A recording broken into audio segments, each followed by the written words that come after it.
Lalu bagaimana sebenarnya perkembangan kasus ini dan bagaimana kondisi Pak Gracia Pelo saat ini?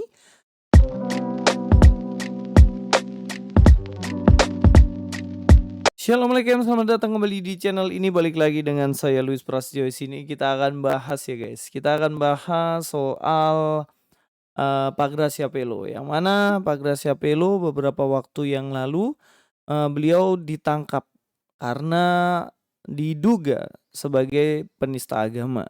Jadi saya mendengar berita ini dan kemudian saya kaget juga. Kenapa dia bisa tertangkap? Saya mendapatkan sebuah kabar bahwa saudara Gracia Pelo ya eh, sudah diamankan atau ditangkap di Polda Jawa Timur. Saya tadi menerima kabar dari Kohani Kristianto dan ada fotonya ya. Nah, kita makanya hari ini akan klarifikasi dengan Kohani. Mudah-mudahan apa yang semua kita perjuangkan ya diridhoi Allah Subhanahu wa taala. Ya, jadi memang benar ya bahwa terjadi penangkapan dan Pak Gracia Pelo ditangkap kemudian ditahan di Polda Jatim, di Polda Jawa Timur. Lalu bagaimana sebenarnya perkembangan kasus ini dan bagaimana kondisi Pak Gracia Pelo saat ini?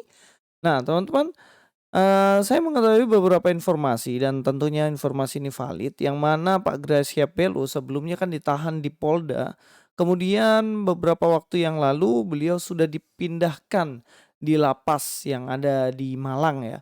Dan Pak Gracia Pelo sudah tidak ada di tahanan Polda lagi, tetapi ada di lapas. Dan ini tentunya kabar perkembangan yang sangat luar biasa sampai saat ini, dan Pak Gracia Pelo juga sedang mengikuti sidang sampai pada akhirnya nanti divonis berapa tahun, dan saat ini belum ada vonisnya. Jadi Pak Gracia Pelo masih menunggu hal itu. Dan puji Tuhannya bagaimana beliau sehat-sehat.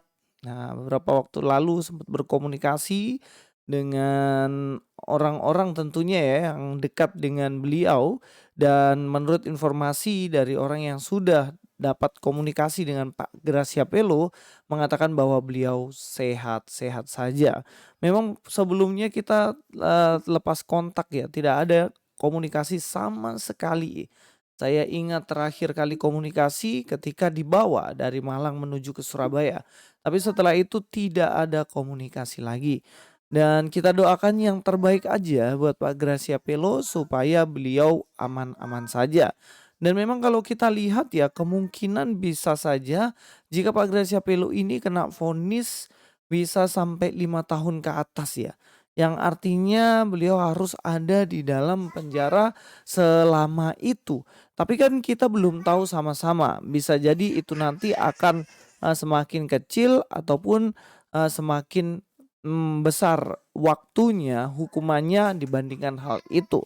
Tetapi memang semuanya sudah terjadi begitu saja. Dan puji Tuhannya sudah terjadi rekonsiliasi ya dengan saudara-saudara kita, dan mereka juga akan membantu untuk proses dalam pengadilannya Pak Gracia Pelo. Ya tentunya semuanya berjalan dengan baik-baik saja, dan saya mengapresiasi untuk pihak-pihak yang mendukung Pak Gracia Pelo. Hari ini saya mengajak untuk kita dapat mendukung dalam doa Pak Gracia Pelo, tetapi juga mendukung dalam dana, terutama untuk keluarga dari Pak Gracia Pelo. Kita tahu bagaimana beliau di tahanan dan meninggalkan anak dan istrinya, dan saya mengajak kita untuk berdonasi untuk keluarganya, tentunya seperti itu. Nah, bagaimana caranya supaya dapat berdonasi? Bagaimana nanti seandainya donasi itu dipakai oleh pihak-pihak yang tidak bertanggung jawab, atau dipakai oleh pihak tertentu, atau mungkin teman-teman, Bapak Ibu mengatakan bahwa, "Oh kayaknya nanti Luis pakai nih uang donasinya." Tenang, tenang, tenang. Saya pernah meminta donasi 2 kali saja. Yang pertama waktu itu untuk El Ibnu, dan itu pun ditransfer langsung ke rekening beliau. Dan yang kedua ini Pak Gracia Pelo dan langsung ditransfer ke istrinya. Saya tidak pernah open donasi untuk diri saya sendiri, bahkan kalau dalam video-video saya, teman-teman lihat tidak ada nomor rekening, ya kan? Nggak ada tulisan donasi ke sini dan lain-lain, tidak ada ya. Selama ini nggak pernah ada, kecuali waktu itu saya sempat menjual kaos, tetapi sekarang sudah tidak lagi. Tidak pernah lagi menjual kaos, tapi nggak tahu ke depannya nanti. Tapi donasi ini tentunya tidak masuk ke rekening saya ya teman-teman. Ini langsung masuk kepada rekening istri dari Pak Graciapelo. Dan mudah-mudahan dari dana ini tentunya dapat menolong meringankan beban dari keluarganya, terutama istri dan anaknya yang mana mereka saat ini, kehilangan seorang tulang punggung ya, yaitu Pak Graciapelo. Mari kita akan lihat informasi mengenai hal ini. Ya, ini merupakan, chatting yang di-share langsung dari Mas Didit dan tim ya. Dikatakan, "Shalom, kami mengucapkan terima kasih kepada Bapak Ibu Saudara yang sudah mendukung Pak Graciapelo dalam doa, daya, dan dana dalam mengajukan pra peradilan. Kami menginformasikan bahwa pra peradilan Pak GP ditolak atau kalah, sehingga saat ini memasuki fase pidana di kejaksaan. Mengingat kebutuhan dana bagi sidang pidana di bulan Maret ini sangat besar, maka kami kembali membuka donasi untuk memberikan persembahan kasih kepada Pak Graciapelo dan keluarga. Donasi bisa disalurkan melalui rekening satu pintu ke rekening istri Pak Graciapelo. BCA ya, ini rekeningnya atas nama Rosa Christina dan ini nama dari istri Pak Graciapelo. Jadi tidak ada masuk ke pihak yang lain, langsung masuk ke pihak dari Pak Graciapelo sendiri yaitu Ibu Rosa ya. Bukti transfer bisa diinformasikan ke nomor WhatsApp admin WA FM di nomor ini ya. Silakan langsung hubungi saja. Rekening tersebut telah disetujui oleh keluarga dan tim Pak Graciapelo di Malang dan diawasi juga oleh Didit Juli dan tim. Ya, mari kita dukung selalu dalam doa dan puasa supaya Tuhan selalu melindungi dan membuka jalan bagi Pak GP, keluarga dan lawyer.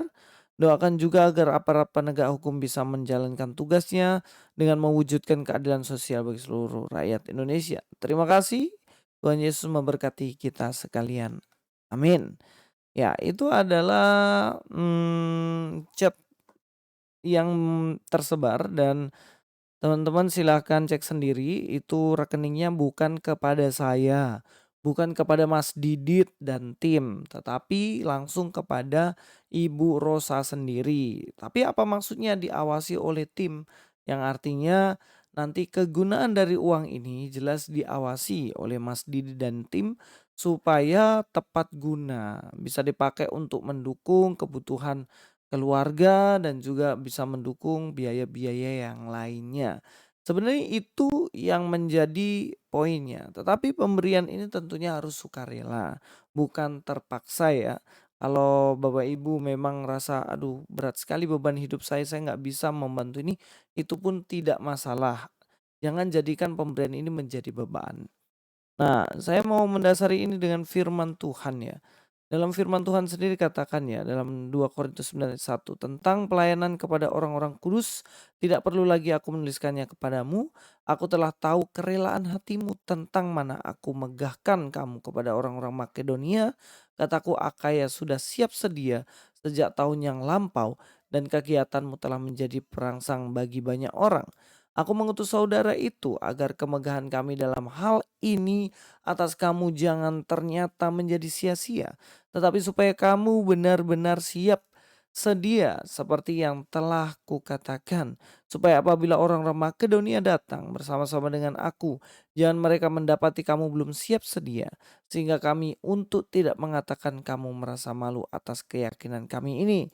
Sebab itu aku merasa perlu mendorong saudara-saudara itu untuk berangkat mendahului aku, supaya mereka lebih dahulu mengurus pemberian yang telah kamu janjikan sebelumnya, agar nanti tersedia sebagai bukti kemurahan hati kamu dan bukan sebagai pemberian yang dipaksakan. Ya, jadi bukan pemberian yang dipaksakan.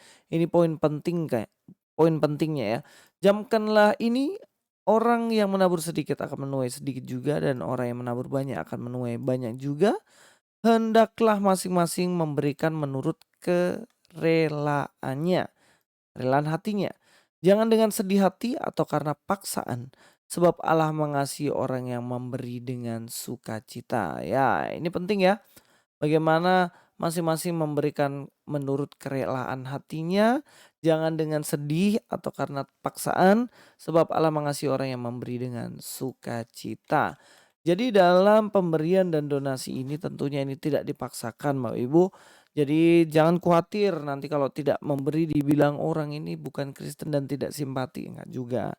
Karena semua orang memiliki kebutuhan masing-masing. Tapi ketika Bapak Ibu memberikan, saya rindu untuk kita semuanya memberi tentunya dengan rela hati. Ya, itu saja informasi dari saya. Kita terus dukung dalam doa, dan jika ada dana silakan dukung dalam dana, jika ada tenaga silakan dukung dalam tenaga juga. Sampai ketemu di video selanjutnya. Luis Prasetyo di sini. God be with you all.